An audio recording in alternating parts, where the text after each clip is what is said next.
நம்ம உடம்புல ஒரு குறிப்பிட்ட பாகத்துல ஐஸ் கட்டியை வைக்கிறது மூலமா எண்ணற்ற நோய்களை குணப்படுத்த முடியும் அப்படின்னு சொன்னா உங்களால நம்ப முடியுதா? ஆமாங்க. இந்த சீன சிகிச்சை முறையை யார் வேண்டுமானாலும் செய்யலாம். இது நம் உடலில் ஏற்படும் வலிகளை போக்கி நல்ல பலன்களை தரும். அதை பத்தி தான் நாம் இந்த வீடியோல பார்க்க போறோம். ஹாய் ஹலோ ஃப்ரெண்ட்ஸ், வணக்கம் அண்ட் வெல்கம் டு தேன் மிட்டாய் யூடியூப் சேனல். சீன மருத்துவத்தின்படி நம் கழுத்துக்கு பின்புறத்தில் தலையும் கழுத்தும் இணையும் பகுதியில் பள்ளம் போன்ற ஒரு அமைப்பு இருக்கும். இதற்கு பெயர் தான் ஃபெங்ஃபு. இந்த சிகிச்சை செய்ய ஒரு ஐஸ் கட்டி ஒன்று இருந்தால் போதுமானது. வயிறு தரையில் படும்படி படுத்துக்கொண்டு ஐஸ் கட்டியை இந்த ஃபெங்ஃபு பகுதியில் 20 நிமிடம் வைக்க வேண்டும். அதுக்கெல்லாம் நேரம் இல்லைங்க, வேலை செய்யணும் அப்படின்னு நினைக்கிறவங்களா இருந்தா ஃபெங்ஃபு பகுதியில் ஐஸ் கட்டியை வச்சு ஒரு ஸ்கார்ஃபை வச்சு கட்டிட்டு அன்றாட வேலைகளை தொடர்ந்து கவனிக்கலாம்.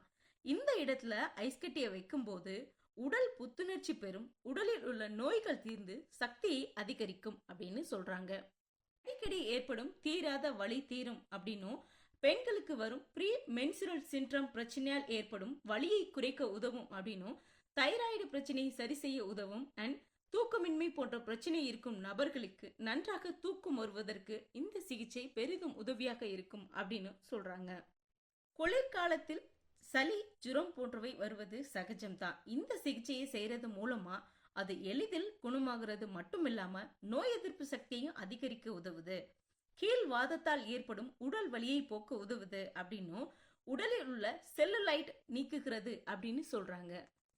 இந்த சிகிச்சையை நம்ம செய்யறது மூலமா உடல்ல உள்ள என்டோஃப்ரைனை அதிகரிச்சு ஸ்ட்ரெஸ்ஸை குறைக்க உதவுது. நம்ம அன்றாட வாழ்வில் ஏற்படும் ஸ்ட்ரெஸ்ஸை குறைத்து புத்துணர்ச்சியான மனநிலையை உண்டாக்குறது.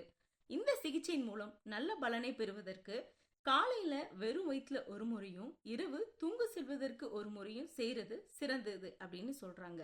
அதனால இந்த சிம்பிள் டிப்ஸை வீட்டிலே ட்ரை பண்ணி பாருங்க. ஹெல்ப்ஃபுல்லா இருந்துச்சுன்னா கமெண்ட் பண்ணுங்க. இந்த வீடியோ உங்களுக்கு பிடிச்சிருந்ததா லைக் பண்ணுங்க, ஷேர் பண்ணுங்க, கமெண்ட் பண்ணுங்க. தேங்க்யூ.